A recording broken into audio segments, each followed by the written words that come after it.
aile kiçik bir dövlətdir. Çünki bugün böyük bir dövlət kiçik ailələrdən belə deyək, təşkil olunub ki, gəlib bugün bir dövlət halına. Ona görə də bugün biz dövlət də həmçinin bugün bütün dövlətin nüfuzlu şəxsləri, ziyalıları da çalışmalıdır ki, ailə dəyərlərinin qorunması üçün mübarizə aparmalıdır. Peyğəmbərimiz buyurur ki, hər bir şəxs evlənəndə ya qızın gözəlliyinə görə evlənir, ya onun varına görə, ya da dininə görə.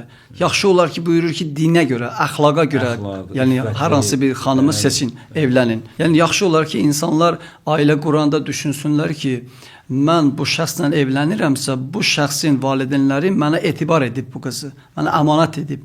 Gəlin mən də o əmanətə xəyanət etməməliyəm. Necə ki, Peyğəmbərimiz Quranı, Əhl-i Beyti bizə əmanət verdi. Bismillahirrahmanirrahim. 114 TV-nin daimi izləyicilərini salamlayırıq. Mənəvi dəyər proqramı yenə də efirdədir. Həmişə olduğu kimi bugün də çalışırıq inşallah sizə faydalı, əhəmiyyətli bir mövzu təqdim edək. Bugün ailə dəyərlərindən danışılacaq.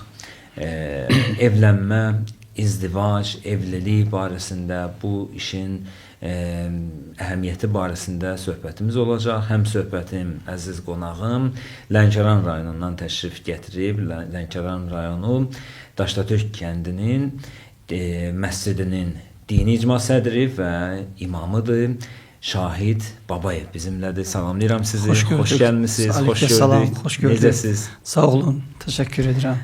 Bizim o ildə, obada, bizim əziz rayonumuzda, Lənkəran rayonunda necədir vəziyyət? Salamatçılıqdır. Hamısının salam duası var sizlərə. Təşəkkür edirik. Allah razı olsun, dəvətimizi qəbul edib gəlmisiniz, Şahid müəllim. Borcumuzdur. Və əhəmiyyətli bir mövzu da inşallah götürmüsünüz. Ailə dəyərləri. Günümüzdə bugün biz adətən müşahidə edirik. İnsanlar şikayətlənirlər, boşanmaların sayından şikayət edirlər, ailələrdə olan söz-söhbətlərdən gireylənirlər. O baxımdan da dinin əsas belə deyək ki, vacib buyurduğu məsələlərdən biri də ailə məsələləridir. Ailə məsələləri ümdə yer tutur. O baxımdan din xadimləri bu məsələyə toxunmasalar əlbəttə olmaz. Yəni hekayələr, qissələr təbii ki, danışmaqla və yaxud da müxtəlif məsələlərdən, tarixi məsələlərdən danışmaqla əlbəttə bu din xadimi öz vəzifəsini bitmiş hesab etməməlidir. Təbii ki, tarixi məsələlərdən nümunələr gətirə bilər, danışıla bilər. Quran-ı Kərimin elə bu yolu budur, xətti budur, tarixdən də danışır. Amma Quran-ı Kərim ailə məsələlərinə də yer verir, ailədən də danışır, ailənin müqəddəsliyindən də və s. və ilə axır. Bugün inşallah sizdən də istəyimiz budur. Bu gözəl və vacib, əhəmiyyətli məsələ haqqında fikirlərinizi bölüşəsiniz. Bizim izləyicilərimiz də izləsinlər, paylaşsınlar, faydalı olacaq inşallah. Buyurun. Əvvəla çox sağ olun ki, bizi dəvət etmişsiniz. Bu mövzu həqiqətən də sizin sözünüzə əsasən aktual bir mövzudur. Cəmiyyətimizdə bu mövzu demək olar ki, əhəmiyyətli olar inşallah. Çünki ailəsiz insan yaşaya bilməz. Çünki insan əgər ümumiyyətlə tənhalıq insan üçün çox belə çətin bir vəziyyət gətirə bilərdi. O nöqteyi nəzərən Allahın izni ilə, yəni Adəm ilk peyğəmbərimiz Adəm yaranandan sonra Allah Taala ona münis olaraq qadın, yəni Həvvanı yaratdı ki, yəni yol yoldaşı olsun. Yəni həm də ki Quran-ı Kərimə biz nəzər yetirəndə Allah Təbarək və Təala Quran-ı Məcidin Ər-Rum surəsinin 21-ci ayəsində buyurur ki: "Və cəallə beynəkum məvəddətən və rəhmə." Allah buyurur həmin ayədə biz hər iki, yəni gənc olaraq, cütlük olaraq, yəni bu qadın və kişi arasında mərhəmət, sevgi yaransın deyə onları biz xəlq etdik. Bu ayədən biz görürük ki, demək ailə olmadan, yəni istər kişi tənha yaşaya bilməz, istər qadın. Yəni hər ikisi, yəni bunlar tənha yaşaya bilməz. Ona görə də cütlük, yəni bu bir Allahın fitrətən insan belə deyim, insan yaradılışında bu yaranıb. Amma ailə məsələsində maraqlıdır. Toxunanda da orada məvəddət Məvəddə bəli, sevgi məsələsi. Maraqlıdır. Bəli, Bu çünki əsas vacib sevgi məsələsi. Bugünkü məsəl üçün biz keçmişlə bugünü müqayisə edəndə görürük ki, ailə dəyərlərin bugün qeyd elədiyiniz kimi boşanma sayının çoxalması, vaxtilə bu boşanma sayılar bu qədər geniş vüsət tapmamışdı. Amma indi niyə bu geniş vüsət tapıb? Yəni bunun gərək biz səbəblərini araşdırmalıyıq. Keçmişdə validenin izni ilə evladlar evlənirdi. İstər oğlan, istər qız, valideyn nə desə o olmalı idi. Amma bugün belə deyil. Bugün valideyn heç xəbəri olmadan görürsən evladlar bir-birinin həm sosial texnologiya dövrüdür, sosial şəbəkələrdə bir-birini görürlər və bir-birinə tanış olurlar, evlənirlər. Və ən sonda xəbər tutan valideyn olur. Bəli, sonda xəbər yapar və eyni zamanda da bu ailələrin dağılması da elə buradan başlanır. Çünki bunlar gəncdir, bir-birini görən kimi gözəlliyinə aşiq olurlar və yaxud da hər hansı bir, belə deyək, varına, poluna aşiq olurlar, gedirlər və sonra əziyyəti çəkən onun valideyni olur. Ailə boşanmaların sayının bugün çoxalmasının bizim bugün cəmiyyəti də narahat edir. Yəni çoxalma ailə, yəni bugün belə deyək, sayının çoxalması. Biz baxaq Qurana. Allah Quran-ı Məciddə Nisa surəsində buyurur ki 35-ci ayədə: "Və in xiftum şiqaqa beynihima fab'athu hakama min ahlihi və hakama min ahliha." Baxın nə deyir bu ayədə? Allah təbarək və Teala bu ayədə buyurur ki, əgər bu cütlük arasında olan ixtilaflar ki baş versə, o zaman kişi tərəfdən və xanım tərəfdən bir münis, belə deyək, ağsaqqal seçilməlidir və bunlar arasında hakim kimi onlar seçilib və onlar arasında həmin o ixtilafa son qoysunlar. Yəni ailə daxili bu məsələni boxsunlar. Hər hansı bir ailədə ki, ixtilaf baş alır, istəyir qadın və yaxud kişi tərəfdən bu baş verirsə, ağsaqqal, ağbirçək məsələyə qarışmalıdır. Bəli, qarışmalıdır ki, məsələni həll etsin elə ailə daxili.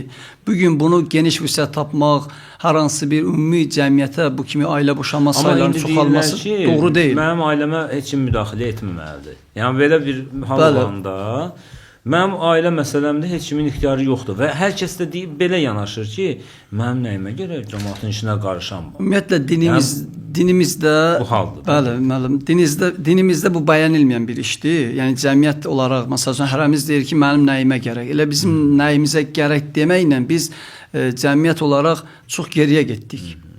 Amma vaxtilə belə bir söhbət yox idi. Hər hansı bir, məsəl üçün, Üzqar dağ kəndlərdə də belə hadisələr baş verəndə kətdə olan nüfuzlu şəxslər, sözü gedən ağsaqqallar gedərdi orada ailədə danışardı, məsələni elə orada boğardılar. Amma indi elə bir dövrdür ki, indi belə deyək də, ölkəmizin hər hansı bir, belə deyək, Üzqar dağ rayonlarında, kəndlərində baş verən ailə söhbəti görürsən ki, bütün millət, xalq bildi bunu. Amma keçmişdə belə bir söhbət yox idi. Elə orada boğurdular. Söz-söhbət ixtilafa da son qoyulurdu. Maraqlıdır ki, bilirlər, üzr istəyirəm, bilirlər, hamı eşidir və hamı bir-birindən danışır. Bu sadəcə qeybət şəklində və problem də həllini tapır. Amma nə yaxşı olmazdı ki, o həmin o söhbəti dilinə gətirənlər, müzakirə edənlər ki, var çay evlərində otururlar. Adətən indi biraz biz o xoşa gəlməz halları adətən dilə gətiririk. Yaxşı hallar da var təbii ki, ona da toxunarıq.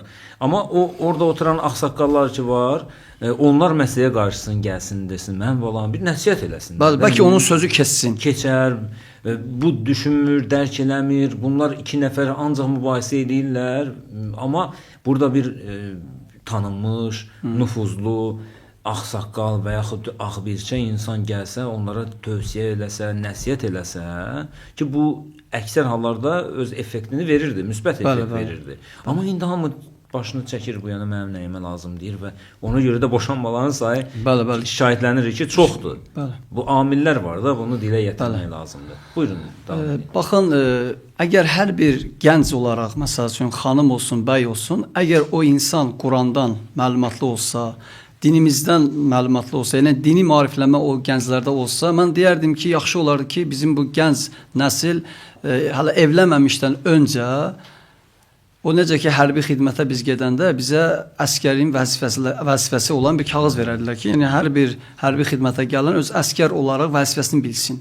Evlənməmişdən öncə də gərək həmin o gənclər ailə qurmamışdan qabaq, gərək o ailənin hüquqlarını bilməlidir. Mən hazıram bu xanımla evlənirəm. Və ya xanım da qarşı tərəfdə fikirləşməlidir ki, mən bu gün gedirəm kimisə evinə evlənirəm, ailə həyatı qururam.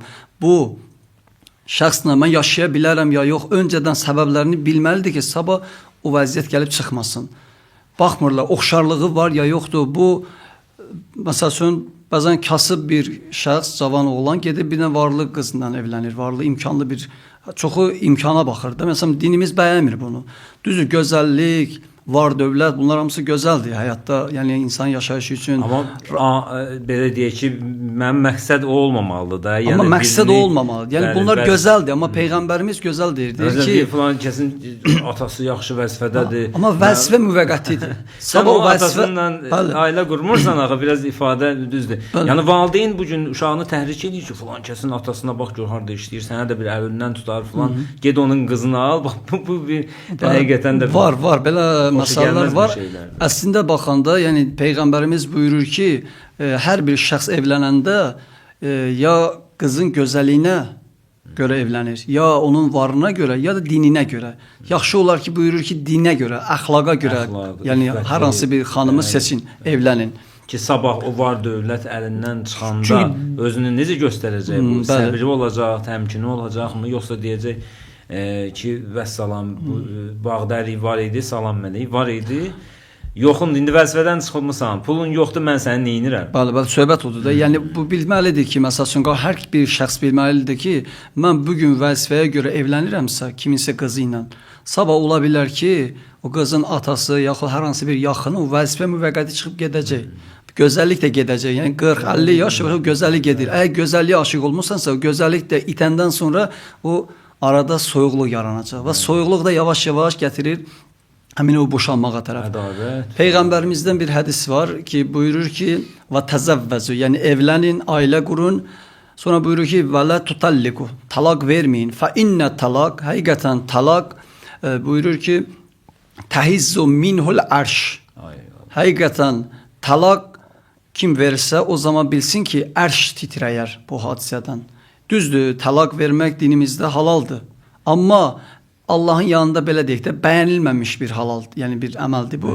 Yəni yaxşı olar ki, insanlar ailə quranda düşünsünlər ki, mən bu şəxslə evlənirəmsə, bu şəxsin valideynləri mənə etibar edib bu qızı, mənə əmanət edib.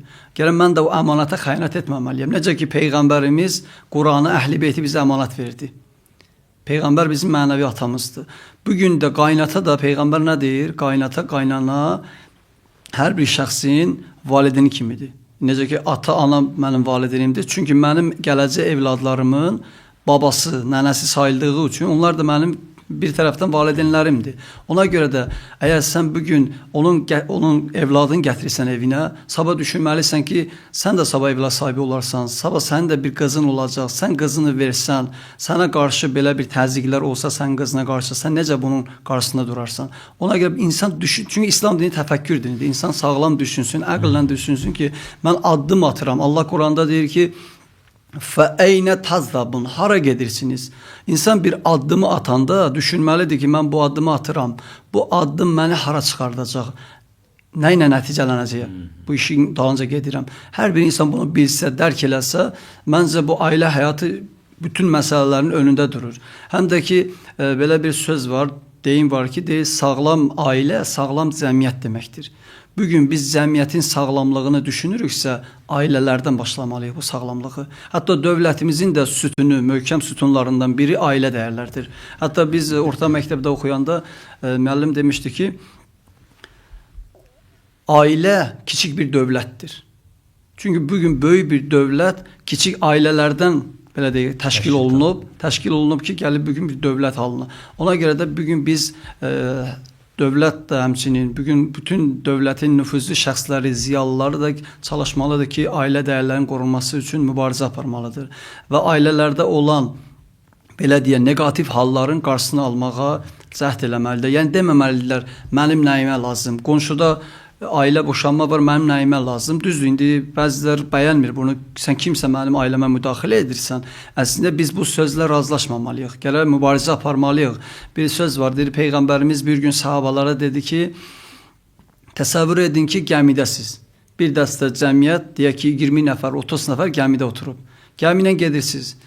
Bu 30 nəfərin içində biri mıxla götürüb öz oturacağın yerini deşir.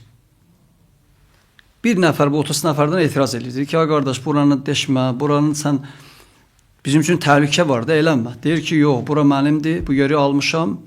Yer mənimdir. Bəli, mənim oturacağım yerimdir. Sən kimsə mənim işimə müdaxilə olursan, ətrafda deyir ki, buna ki, sən niyə deyirsən, sənin nəyinə lazımdır, sən öz başına ağrıdırsan. Öz yeridir, özü bilər öz yeri ilə.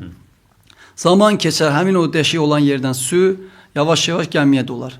Və gəmi batanda tək o deşən yox, tək etiraz edən yox, bütün insanlar hamısı batıb gedəcək. Ona görə bugün cəmiyyətdə dünya bir dənizdir. Biz də gəmidəyik. Yəni biz gərək dünyada istəyiriksə rahatlıq olsun, sülh olsun, əmniyyət olsun, gərək sülhün tərəfində olaq. Bəli, Əmniyyətin tərəfində olaq, ailələr də həmçinin. Yəni bugün cəmiyyətin deyiriksə, ya sağlamlığını istəyiriksə, ailələrdən başlayır. Övladının xoşbəxt olmasını istəyən Bəli. ilk növbədə qonşusunun övladının da xoşbəxtliyini arzulamalıdır və buna şərait yaratmalıdır da. Bəli. Əgər qonşunun övladı narkoman olarsa, bunu çox demişik də biz də. Bəli, bəli. Qonşunun o övladı narkomandır, pis vərdişlərə qurşanıb, digər məsələlərlə məşğuldur. Sən deyirsən, əşin nəyimə lazım? Millət necə tahrac olur olsun, nə işin var? Nə işin var, bəli. Nəyimə lazım? Mənim oğlum sağlamdır, bax necə ağıllı uşaqdır, dərsini oxuyur, heç kimə qarışmır falan. Amma o qonşu belədirsə, sən ona sevinirsənsə, mənim oğlum yaxşıdır, Bəli, bəli. bu pisdir. O bir ömür əlhəmdülillah dediyinə görə peşman olan bir şəxs var idi. Bəli. Mövlana qəşəng qələmə çəkib. Sabah o sənin hardan bilirsən ki, indi insan da qonşudur da. Bəlkə sənin övladın, sənin xəbərin olmadan da onunla dostluq elədi, yoldaşlıq elədi. Sənin övladı da pis vərdişə aludə elədi. Ondan nə edəcəksən? Ən azından övladı düşünürsənsə əgər, bunun da gedib orada nəsihət eləməlisən. İctimai qınaq. Bu olmalıdır. Bəli, mütləq atasına olmalıdır. deməlisən və yaxud da ki, müalicə lazımdırsa, apar ev yox, cibindən pul xərclə imkanın varsa da məsələn. Bəli. Apar onu bir reabilitasiya mərkəzində müalicəsini elə ki, sənin övladına yoluxmasın, onu da öz yanına aparmasın, öz yoluna çəkməsin. Bəli. Düzdür ha. İndi o belə deyək ki, məsələnin əsli belədir də, əsl xalis bəndə odur ki, heç övladını düşünməsin, elə o uşağı düşünsün, o qonşunun uşağını düşünsün. Bəli. Ay mənim övladımı tutar, tutmaz, təmizdir filandır, o heç. Bəlkə birinin övladı yoxdur, başqasının övladını düşünməməlidir. Yəni ən dərini budur, insanlıq budur. Bəli, insaniyyət. Humanizm deyiriksə budur əslində. Elə din insaniyyəti bizə təbliğ edir. Bəli. Bir insaniyyət olmayanda sən belə deyək də, bugün biz tarixə baxırıq, hətta bəzən də insanlar arasında belə sözlər var. Baxırıq, görürük də namaz qılanları, məsəl üçün belə səslər, sözlər gəlir. Əslində biz tarixə baxanda Şimri görürük, məsəl üçün İmam Hüseyin başını kəsən, bu kim idi? Tarixə baxırsan, bu adam 16 dəfə həccə getmişdi piyada. Yəni, belələri bugün, belə deyək də, dinimizə ləkə gətirən insanlardır. Yəni, amma biz bu prizmadan... Amma dünyanın dağdan tək namaz qılanlar deyil də. Bəli, amma biz gələ bu prizmadan yanaşmayaq. Sən yaxşı ol, sən yaxşı namaz qılan ol, sən bilirsən ki, bu adam namaz qılan, məsəl üçün, belə olmamalıdır. Sən yaxşı namaz qılan ol, ona nümunə ol. Ki, deyək, qardaş, bilirsən necə, namaz belə olmaz. Namaz qılan insan, Quran nə deyir? Namaz insan çirkinliklərdən qoruyur. Əgər namaz sən qorumursa çirkinliklərdə, qıldığın namaz hələ həqiqi namaz olmur. Bir dənə sonda bir məsələyə də istərdim toxunasınız ki, yəni bu ailə, izdivac məsələsi, ailə dəyərləri əsli bayaq toxundunuz siz ona, üstündə biraz qalmadınız ki, ailə elə bir dəyərlərə malikdir ki, elə bir məktəbdir ki, özəydən, əvvəlki günlərdən onu möhkəmləndirmək lazımdır. Onun da birinci mərhələsi kəbinlə gəlir. Çünki adiləşdiriblər də sadəcə sıradan ailəni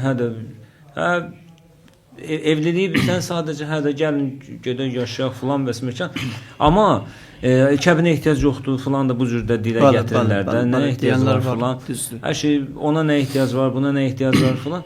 Amma burada nə qədər bu önəmli rol alır? Ümumiyyətlə kəbin nə qədər vacib bir məsələdir ki, Allah da bizdən bunu istəyir, dinimiz də bundan bizdən bunu istəyir. Bu olmadısa məlum da zina hökmü var burada və s. Bəli, hər hansı bir məsələdə ki, biz yox deməklə biz o məsələnin belə deyim, başında duran mövzunu yoxluğa aparırıq. Məsələn, bugün deyənlər nə deyirlər? Məsələn, demirlər kəbin yoxdur, filan şey. Deyirlər ki, İslamda kəbin yoxdur. Yəni din adı altında bunu danışırlarsa, yəni İslamda bu yoxdur, bu yoxdur, bu yoxdur. Axırda gəlib o həmin adam deyəcək ki, biz nə var? İslam yoxdur. İnsanları dinsiz etmək istəyirlər. Baxın, Quran-ı Kərimə əgər biz müraciət eləsək, elə onlar da Qurandan danışırlar, amma Quranın tərcüməsi ilə danışırlar. Quranın tərcüməsi də elə həmin suala cavab verir, amma biz təfsirə də baxmalıyıq axı. Məntiqlə baxma, Quran İslam təfəkkür dinidir axı. Quran-ı Kərimin Ən-Nisa surəsinin 23-cü ayəsində Allah orada bir neçə dəstə qadınları məhrəm bilir insana. Deyir ki, bu sizə haramdır, bunlarla evlənə bilməzsiniz. Məsələn, ana, bacı, xala, bibi və s. Bunlar deyir ki, haramdır, evlənmək olmaz. Yaxşı, bunu başa düşdük. Və digər bir ayədə Allah Nur surəsi 31-ci ayədə deyir ki, 30-31, məsələn, kişilərə də, xanımlara da deyir ki, gözlərinizi bağlayın, naməhrəmə baxmayın. Yaxşı, sual yaranır. Məhrəmlə evlənmək olmaz. Naməhrəmə də deyir, baxmaq olmaz. Və hansı halda naməhrəm sənə halal olur? Digər İsra surəsində isə 32-ci ayədə, yəni ayələrlə danışır. Yəni hədisləri qəbul etmirlər də bəzilər. Quran ayəsində danışıram. İsra 32-ci ayədə deyir ki: "Və la təqrabu zina innehu kana fahişatan və sabila." Deyir, zinaya yaxınlaşmayın. Yaxşı, sual yaranır ki, zina olmaz. Naməhrəmə baxmaq olmaz, məhrəmlə evlənmək olmaz. Yaxşı, bəs bu evlənmək necə olmalıdır? Nə ilə olmalıdır? Yaxşı, bu qanun, bu zina nədir? Ümumiyyətlə, həmin adamlara sual verir ki, zina nə deməkdir? Naməhrəmə baxmaq olmaz. Yaxşı, mən evlənirəm axı naməhrəmlə. Bu naməhrəmi mənə məhrəm edən bir qanun olmalıdır. Əgər o qanun olmasa, mən zinaya gedirəm, zinaya yaxınlaşıram. Zina da haramdır. Bəli, çünki hər bir məsələdə müqavilə var. Dinimizdə də kəbin, indi biz kəbin deyirik, əslində ərəb dilində ona kəbin demirik. Yəni din xadimləri ki, kəbin oxuyanda deyirlər, biz indi belə deyək də, indi məişət üslubda belə danışaq da, yəni kəbin ona deyirlər. Əslində o nikah sayılır. Yəni kəbin, təbii din xadimləri ki, bunu oxuyurlar, əqdi ona ən-nikahu deyirlər. Ən-nikah. Ən-nikah, yəni burada kəbin adı gəlmir. Ən-nikahı sünnəti. Sünnəti. Fəmən rəqibə ən sünnəti fəleysə minni. Deyir ki, bu evlənmə mənim sünnəmdir. Hər kim bundan uzaqlasa, o məndən deyil, müsəlman sayılmır. Yaxşı, Peyğəmbərin bu sözünü də götürək, bu ayələri də götürək. Yaxşı, bu necə, evlənmə necə olmalıdır? Naməhrəmlə evlənsən, bu zinadır. Axı, bu qanunu ortadan götürən bir naməhrəm mənə məhrəm edən olmalıdır. Məhrəm də ki, deyir ki, olmaz, haramdır sizə. Yaxşı, bu naməhrəmlə də evlənmək də bir kəbin olmasa, onda mən gedirəm, zinaya yaxınlaşıram. Ona görə kəbin lazımdır. Kəbinsiz ailələrdə, yəni evlənən uşaq dünyaya gəlir, həmin uşaqlar da gələcəkdə cəmiyyət üçün təhlükə yaradır.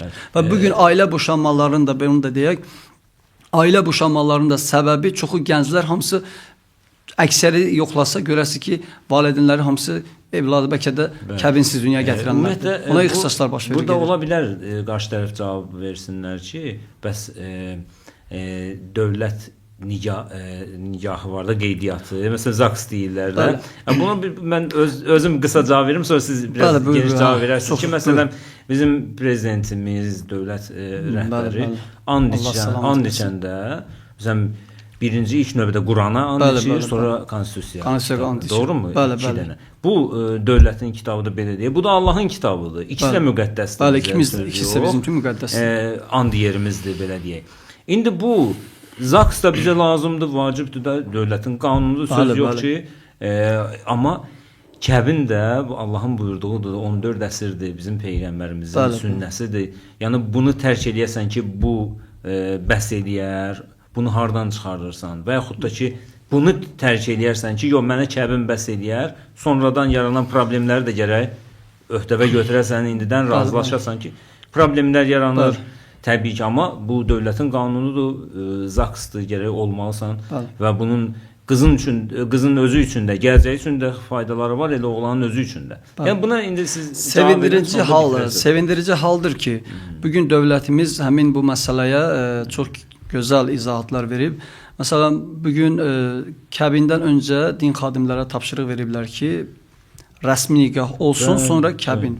Bu əslində məsəl üçün biz din xadimlər dövləti alqışlayırıq bu məsələdə. Nəyə görə? Rəsmi nikah, belə deyək, o zaks deyilən məsələ. Bunu çoxları etmirdi. Hamısı kəbinə gedirlər. Kəbinlə evlənirdilər. Məsələn 10-15 il, 20 il ailə qurub kəbinlə. Amma rəsmi nikah yoxdur. Sabah Allah eləməsin. Yəni bu ailədə ixtişaş başlananda, ailə boşamaya gələndə, məhkəməyə müraciət edəndə qız tərəfi özünü müdafiə edə bilmirdi. Dövlət də məhkəməsi də deyir ki, hanı rəsmi nikah?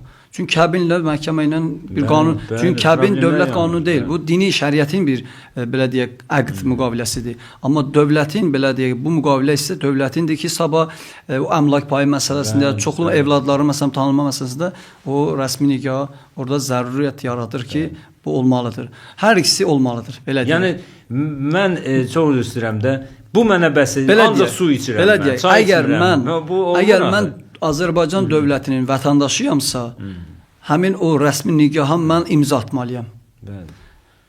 Və dini belə deyək, inanca sahib, dini məktəb baxanda İslam məktəbini mən ardıcılıyamsa, müsəlman özümə deyirəmsə kəbinləmə. Əgər sən kəbin etmək istəmirsənsə, onda bir dəfəli de ki, mən İslam deyiləm, mən müsəlman deyiləm. Bəli. Ya İslam olmadığını yəni ateistlə bizim problemimiz yoxdur. Ateist deyir ki, mənim ona inancım yoxdur. Bəli, tamam. O ateistdir, yəni o Allahsızdır, o eləmir. Sən Allahın adını çəkirsən, Quranın adını çəkirsənsə, Quranın ayələrinə qarşı çıxma. İkinci Quranın tərcüməsi ilə yanaşı onun təfsirinə ehtiyacı var.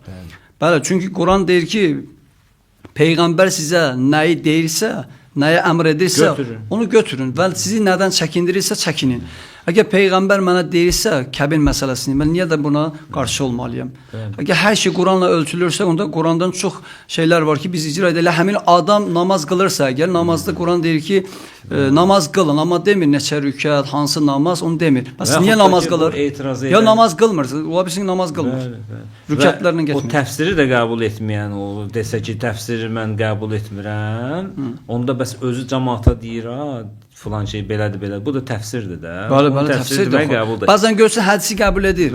O hansı məsələ lazım olanda müraciət edir hədisi. Hansı məsələ ona belə deyək ki, lazım olmayanda götürür Quranda, mən Quranla gedirəm. Bu düzgün deyil. Bəli.